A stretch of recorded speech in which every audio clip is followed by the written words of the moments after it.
Saudara, hari ini kita akan lanjutkan serial khotbah tentang akhir zaman. Ini seri yang kedua, Misteri Kuda Merah dan Penunggangnya. Mari kita baca kitab Wahyu pasal 6 ayat 3 dan 4. Dua ayat saja. Kita buka suara bersama-sama. Demikian firman Tuhan. Dan ketika anak domba itu membuka meterai yang kedua, aku mendengar makhluk yang kedua berkata, "Mari." Dan majulah seekor kuda lain, seekor kuda merah padam, dan orang yang menungganginya dikaruniakan kuasa untuk mengambil damai sejahtera dari atas bumi, sehingga mereka saling membunuh, dan kepadanya dikaruniakan sebilah pedang yang besar. Konon katanya, ini cerita fabel, cerita dunia binatang. Katanya waktu Tuhan menciptakan sapi atau lembu, Tuhan bilang sama dia, "Kamu akan bekerja setiap hari tanpa lelah, ya, bersusah payah, bekerja keras untuk manusia. Dan saya memberi kamu umur 40 tahun. Sapi bilang, "Tuhan, kerja keras sih oke, tapi 40 tahun kelamaan Tuhan. Saya minta usia saya 10 tahun aja." Lalu Tuhan setuju. Makanya hari ini sapi atau lembu usianya kira-kira 10 tahun saja. Lalu Tuhan menciptakan anjing. Tuhan bilang, kamu anjing akan kuberi usia 30 tahun. Ya, menjadi temannya manusia. Bantu dia jaga rumah. Kamu akan makan apa saja yang diberikan sama kamu. Walaupun kadang-kala manusia berubah makan anjingnya. Yang dari Manado ketawa, dari Batak senyum-senyum. Anjing bilang, "Tuhan oke lah bantu manusia jaga rumah, tapi jangan kepanjangan umur saya, kurangin setengah. 15 tahun aja." Tuhan bilang, "Ya oke, saya penuhi permintaanmu." Makanya sekarang anjing usianya kira-kira 15 tahun saja. Lalu Tuhan ciptakan monyet. Tuhan bilang, "Hei monyet, kamu itu akan jadi penghibur untuk manusia. Kamu akan loncat dari pohon ke pohon, lalu bikin atraksi-atraksi bagus. Manusia akan senang melihat kamu. Dan aku berikan kamu usia 20 tahun. Monyet bilang, "Tuhan, seperti sapi dan anjing, mereka juga minta diskon. Saya juga minta diskon lah, 10 tahun aja." Tuhan bilang, "Oke, setuju." Jadi usianya monyet 10 tahun. Nah, waktu ciptakan manusia, Tuhan bilang, "Hei manusia, kamu akan menguasai alam semesta. Menguasai bumi ini. Melakukan eksplorasi dan apapun ada di bawah kuasamu. Nikmatilah dan aku beri kamu usia 20 tahun. Manusia bilang, "Tuhan, kependean. Kok cuma 20? Gini aja, semua usia yang tidak dimaui oleh sapi, oleh anjing, oleh monyet, saya minta semua." Tuhan pikir-pikir, "Oke lah, setuju." Jadi begitulah manusia, 20 tahun hidup seperti manusia. Menikmati sekolah dengan orang tuanya, enak, enjoy ya. 20 tahun, dibiayain, gak usah pikir pusing cari duit, nikmati aja. Setelah itu 30 tahun, susah payah kayak sapi. Kerja keras. Sesudah itu pensiun, ya kan? 15 tahun tinggal di rumah. Jaga rumah, kadang jaga rumah cucu sama mantu, gak kemana-mana, kayak anjing. Yang senior-senior senyum-senyum.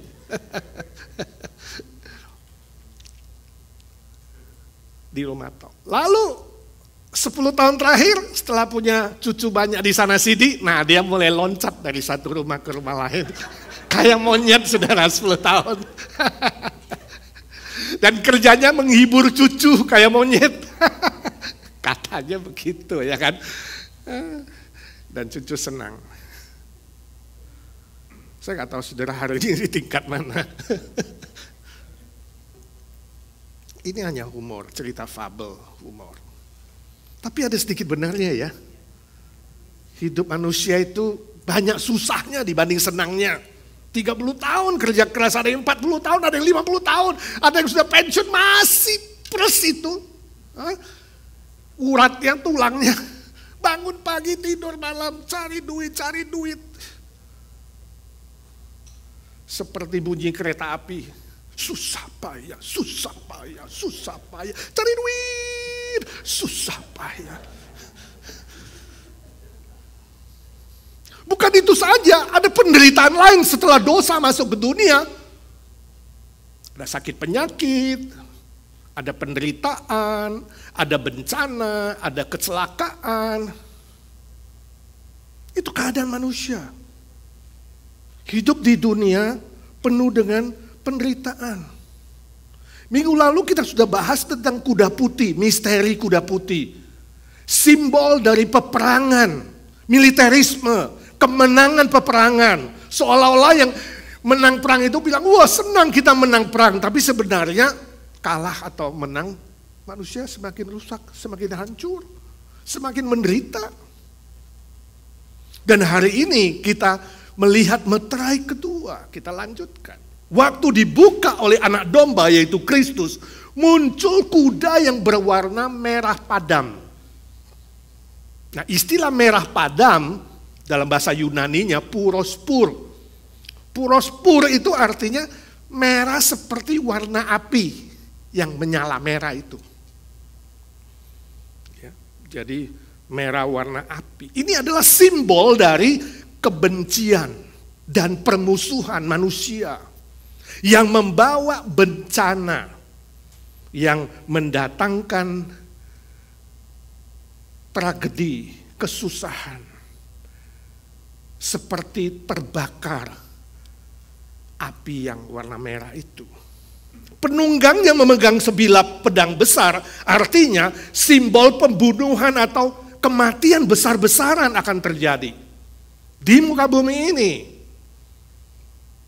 Jadi jelas bahwa kuda merah padam dan penunggangnya adalah simbol peristiwa bencana kekacauan dunia karena adanya kebencian, permusuhan, pembunuhan yang diakibatkan oleh berbagai macam hal di muka bumi ini.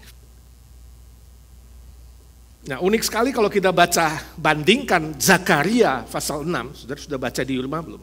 Zakaria pasal 6 ayat 7 memberi nubuat yang hampir sama, yang memang sejajar dengan wahyu ini, mengatakan bahwa kuda merah ini adalah kuda yang gelisah.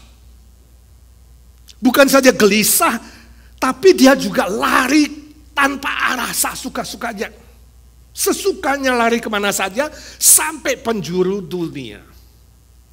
Jadi memang kekacauan, ya, kematian, kesusahan, permusuhan akan terjadi secara global dan universal di muka bumi ini.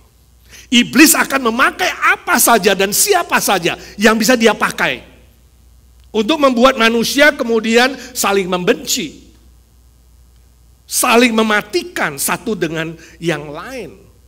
Bisa lewat politik, bisa lewat militer, bisa lewat permusuhan suku bangsa, persaingan senjata, dan lain-lain. Sehingga manusia di bumi ini kehilangan damai sejahtera. Itu yang dikatakan di ayat 4a.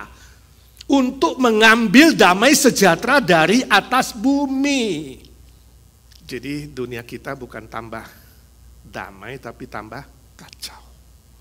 Kekacauan dan derita karena kuasa politik, saya kasih beberapa contoh. Misalnya tahun 41 sampai 54 ada sekitar 100.000 orang Yahudi yang dibunuh dalam revolusi atau pemberontakan Armenian dan Persia.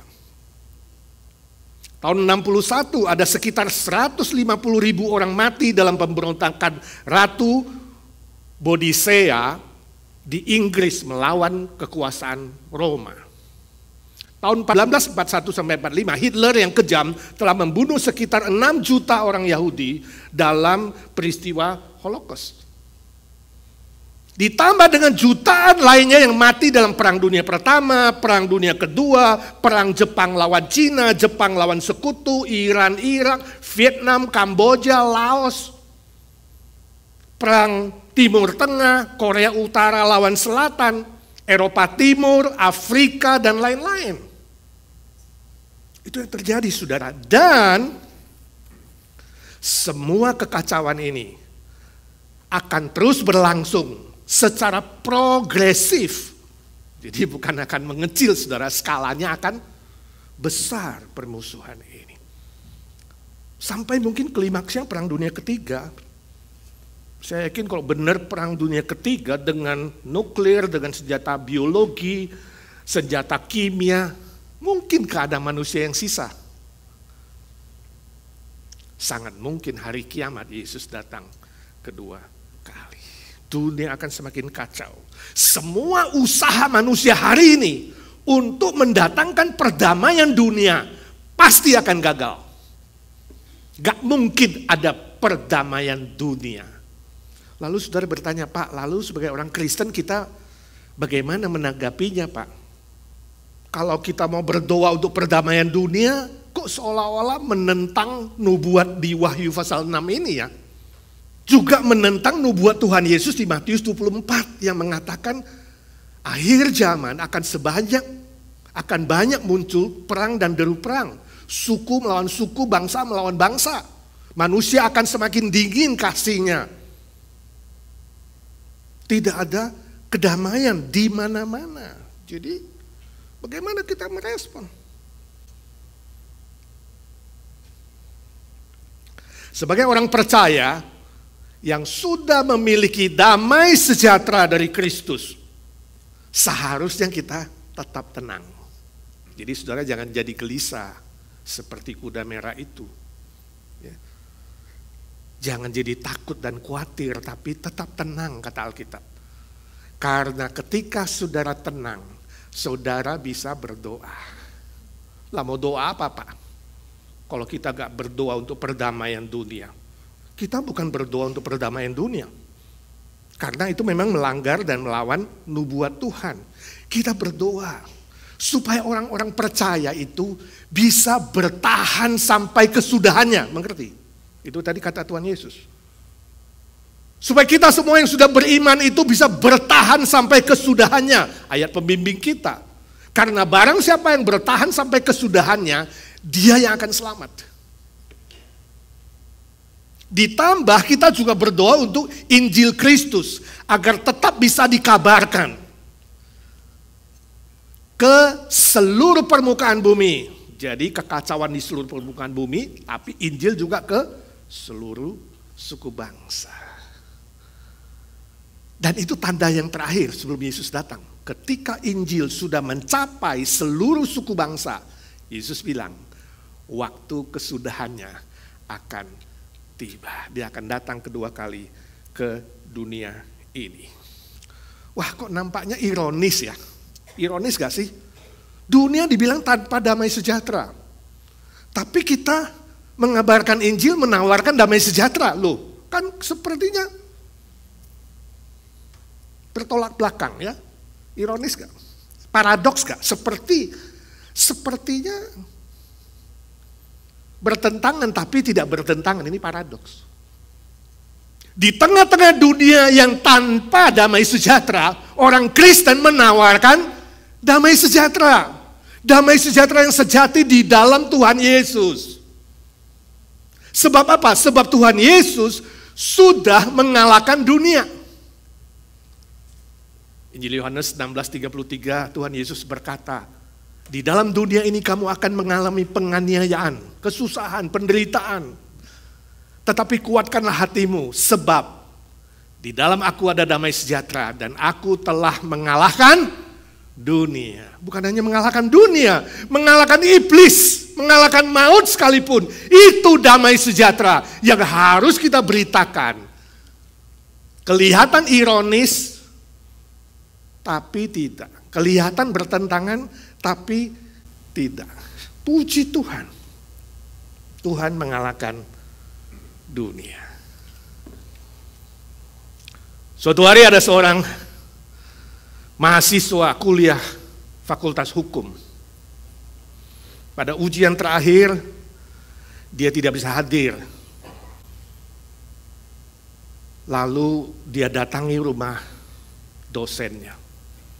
Dia bilang, "Pak, maafkan saya gak bisa ujian hari ini yang terakhir, saya akan gagal. Tapi tolonglah, saya terlambat. Saya sangat hormat Pak dosen selama ini. Saya sangat kagum karena Bapak adalah dosen yang paling pintar di kampus ini. Saya sangat respect. Dan hebatnya Bapak adalah setiap pertanyaan Bapak bisa jawab." Wah, dosen dipuji, senyum-senyum, senang juga. "Pak, boleh nggak saya ajukan sebuah challenge, tantangan? Saya ada pertanyaan. Kalau Bapak sungguh bisa menjawab pertanyaan saya rela gagal, tidak lulus, dan saya rela bayar penalti 100 juta rupiah." Wah, dosennya tertarik juga karena dia bilang semua pertanyaan dia bisa jawab. "Tapi kalau Bapak gak bisa jawab, Bapak kasih saya lulus tanpa ujian." Dosen pikir-pikir, "Oke, sebutkan pertanyaanmu." 3 pertanyaan, Pak. Ya. Apakah di dunia ini sesuatu yang sesuai dengan hukum, tapi tidak logika, tidak masuk akal? Yang kedua, apakah di dunia ini yang masuk akal, tapi melanggar hukum? Dan yang ketiga, apakah di dunia ini yang tidak masuk akal, juga tidak sesuai hukum, melanggar hukum? Wah, dosennya pikir. 1 menit gak tahu jawabnya. Lalu dia bilang, "Wah, ini pertanyaan bagus yang saya belum pernah tahu. Saya ngaku deh, saya gak bisa jawab. Saya kasih kamu lulus tanpa ujian, nilai A." Wah, mahasiswanya senang sekali. Dosennya juga senang karena dia dapat pertanyaan bagus. Besoknya, waktu masuk di kelas, sang dosen bilang sama mahasiswa, "Saudara-saudara, saya ada pertanyaan bagus buat kalian. Hari ini saya tidak mengajar, saya mau kalian pikirkan baik-baik. Ya, dan kemudian beritahu saya jawabannya. Yang pertama, apakah sesuatu di dunia ini yang sesuai hukum tapi tidak masuk akal? Yang kedua, apakah di dunia ini yang masuk akal tapi melanggar hukum? Dan apakah yang ketiga, sesuatu yang tidak masuk akal dan tidak sesuai hukum?" Siapa yang bisa jawab? Ternyata semua mahasiswa acungkan tangan. Kaget dosennya. Gila, dalam hatinya, saya gak bisa jawab, ini mahasiswaku. Semua tahu jawabnya. Oke, kamu Ucok yang duduk paling belakang. Coba kamu jawab. Lalu Ucok berdiri, dia bilang, "Pak, saya mau jawab, tapi janji dulu ya. Bapak jangan marah." "Marah kenapa? Bilang aja jawabannya, saya tidak akan marah." "Oke, Pak, jawabannya adalah Pak dosen sendiri, Pak profesor." Kaget dia. "Loh, apa maksudmu?" Ucok bilang, "Begini loh Pak, Bapak kan seorang duda sudah usia 65 tahun. Lalu Bapak kawin dengan wanita yang usianya 25 tahun. Ini memang sesuai hukum sih, pernikahannya sah ya. Tapi gak masuk akal, Pak. Gak logis kok cari istri bedanya jauh gitu loh. Profesornya gak bisa ngomong senyum-senyum aja kecut. Yang kedua, ternyata istri Bapak gak puas. Dia selingkuh dengan seorang lelaki usianya sama dengan dia, 25 tahun. Nah itu masuk akal dong. Mungkin dia tidak puas dengan Bapak. Tapi itu melanggar hukum. Logis tapi melanggar hukum. Nggak legal. Nah yang ketiga, ternyata lelaki yang 25 tahun itu Bapak kasih dia nilai A, lulus tanpa ujian. Ini yang tidak logis, tidak masuk akal dan melanggar hukum. Profesornya nggak bisa ngomong. Saudaraku, ini hanya humor saja, ya, humor. Sebuah contoh, walaupun humor, sebuah contoh dari kondisi manusia hari ini. Sebagian manusia selalu pikirkan yang logis mana, yang legal mana, yang gak legal mana, yang gak logis mana. Sebagian lagi gak mau pikir, gak pusing soal logis atau legal, sesuai hukum atau tidak sesuai hukum, masuk akal atau tidak masuk akal, gak peduli. Yang penting saya untung diri sendiri. Memikirkan kepentingan diri sendiri itu manusia hari ini. Gak peduli kalau ada orang lain yang dirugikan, gak peduli kalau ada orang lain yang disakitkan, bahkan gak peduli kalau ada orang lain yang dimatikan. Itu yang terjadi di dunia ini. Tidak heran dunia kita akan semakin kacau, dan tidak ada damai sejahtera. Tapi itu tidak membuat kita orang Kristen berputus asa. Sebab apa yang dilakukan oleh Yesus Kristus Tuhan kita, itu melampaui pikiran, melampaui akal, melampaui hukum manusia, melampaui apapun di muka bumi ini. Kelihatannya ironik dan tidak masuk akal. Masa Allah Sang Pencipta mau turun ke dunia, inkarnasi jadi manusia? Gak masuk akal kan? Melanggar hukum manusia kan? Masa Allah dari sorga tembus masuk ke bumi? Tapi itu yang dilakukan oleh Tuhan kita, Yesus Kristus. Masa kan Tuhan Allah bisa mati, mau mati di atas kayu salib? Ini gak masuk akal bagi sebagian orang. Sebab Allah yang sejati tidak bisa mati. Kenapa dia mau mati? Dia mengasihi saudara dan saya. Dia memberikan nyawanya bagi manusia untuk menebus hukuman dosa kita. Melampaui pikiran kita, melampaui perasaan kita, melampaui pengalaman kita, melampaui apapun dan siapapun di muka bumi ini. Bahkan di sorga tidak ada satu malaikat yang mengerti kok Tuhan Allah mau turun ke bumi. Ada buktinya, ada buktinya. Itu bukan bohong, itu bukan fabel, bukan dongeng, bukan cerita nenek-nenek tua dulu, bukan. Ada fakta sejarah. Yesus Kristus bangkit pada hari yang ketiga. Itu bukti. Dia hidup. Dia mati 3 hari tapi dia bangkit kembali. Buktikan dirinya juru selamat, buktikan dirinya Tuhan yang asli, yang bisa memberi damai sejahtera. Dan dia naik ke sorga, fakta sejarah. 40 hari kemudian naik ke sorga, menyediakan tempat bagi orang-orang yang percaya. Itu Injil, saudaraku. Injil, kalau saudara mengatakan, Pak saya gak tahu bagaimana cara mengabarkan Injil. Itu Injil. Sepotong itu tadi. Yesus datang ke dunia, mati bagimu, bangkit bagimu, dan naik ke sorga bagimu. Kamu hanya cukup percaya dan menerima. Maka dia akan buka jendela sorga, mencurahkan damai sejahtera itu dalam hatimu. Mencurahkan sukacita sorgawi itu dalam hatimu. Di tengah-tengah dunia yang tidak ada damai sejahtera. Amin.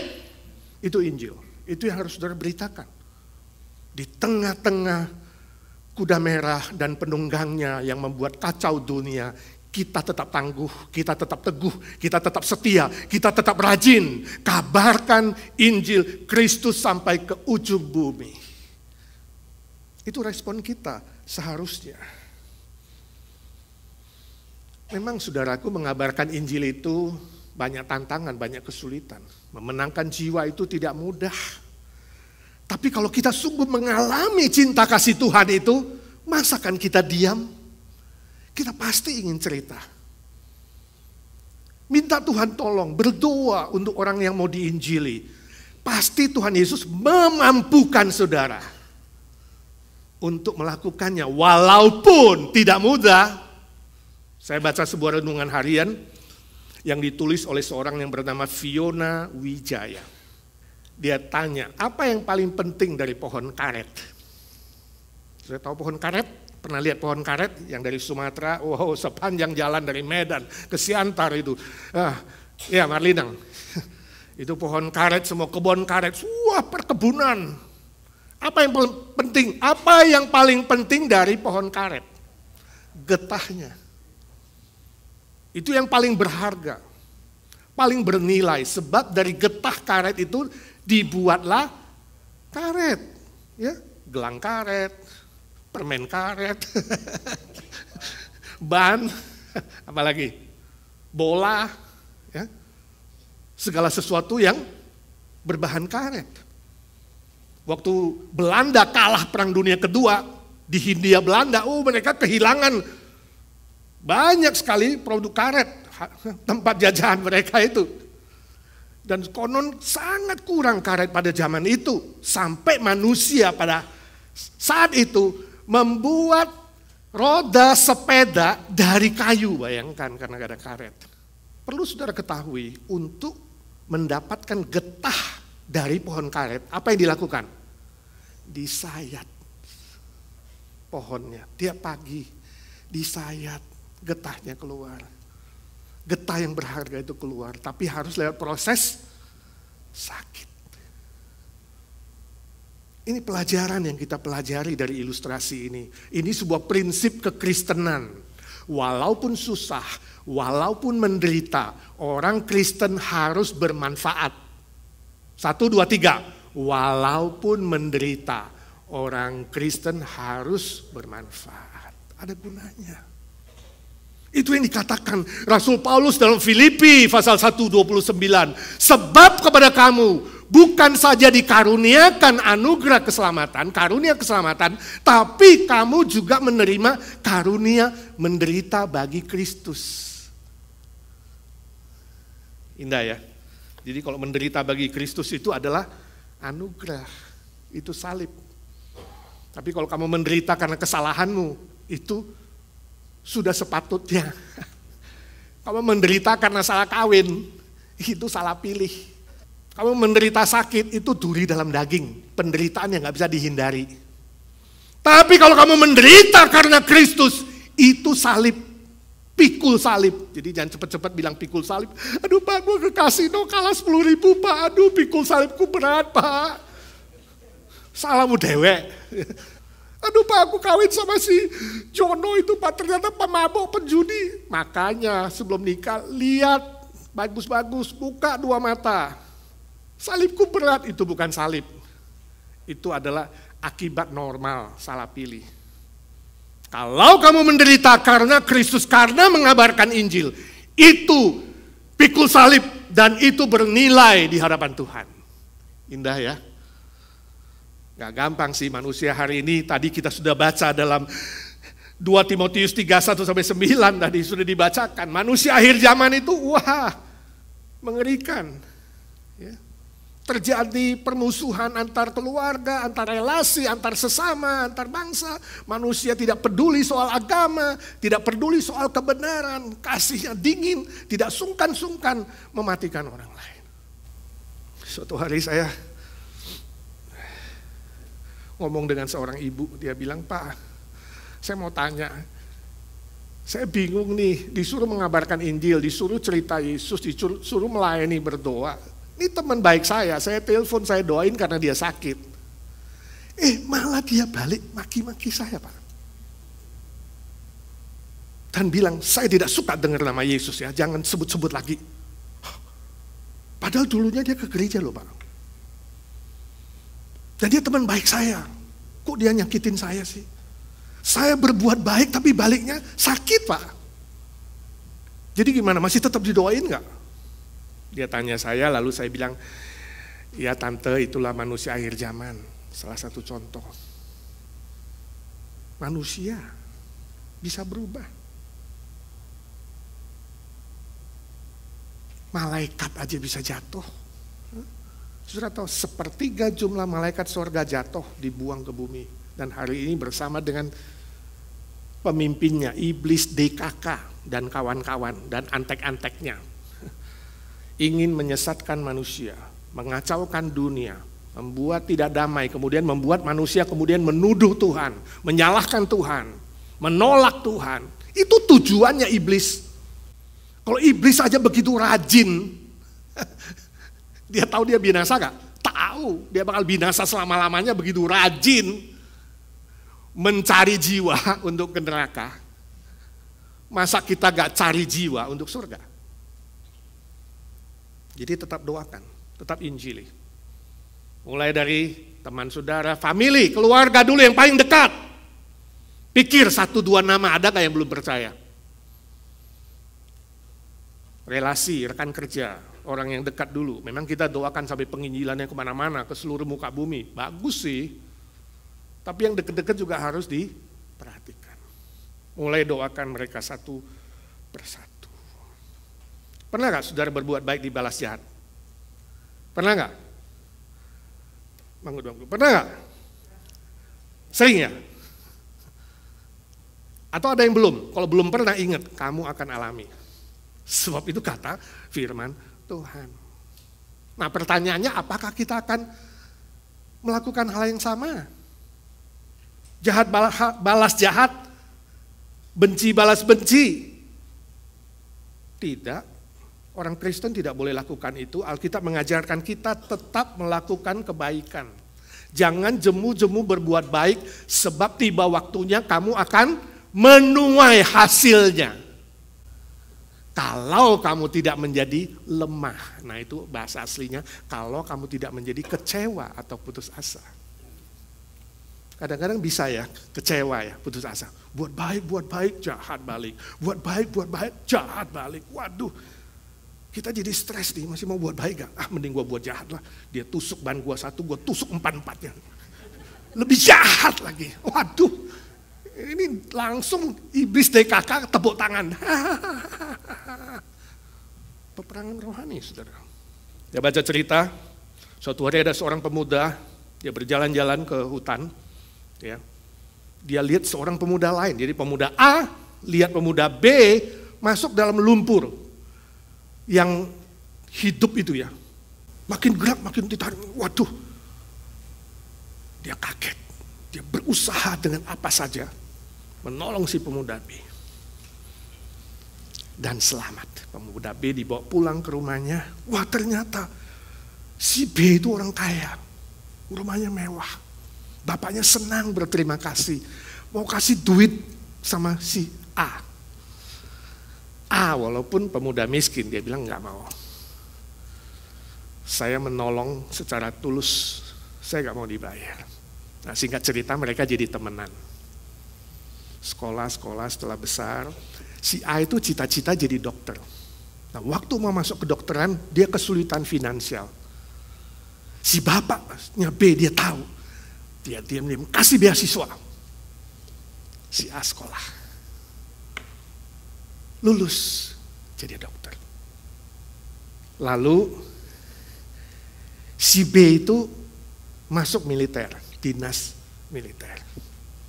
Nah A ini jadi dokter yang paling top dan research dia berhasil menemukan penisilin.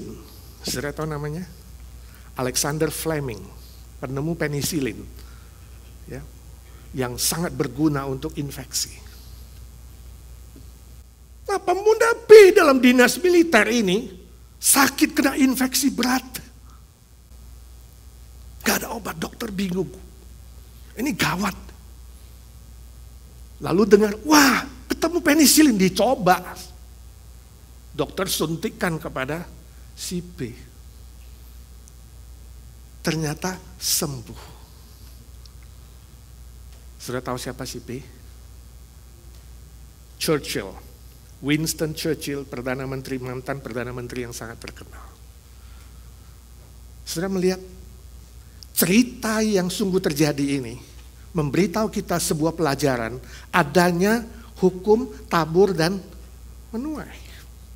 Memberitahu kita Galatia pasal 6 ayat 9 dan 10 itu benar. Jangan jemu-jemu berbuat baik. Sebab nanti tiba waktunya engkau akan melihat hasilnya. Ada Dr. Fleming. Beasiswa yang diam-diam itu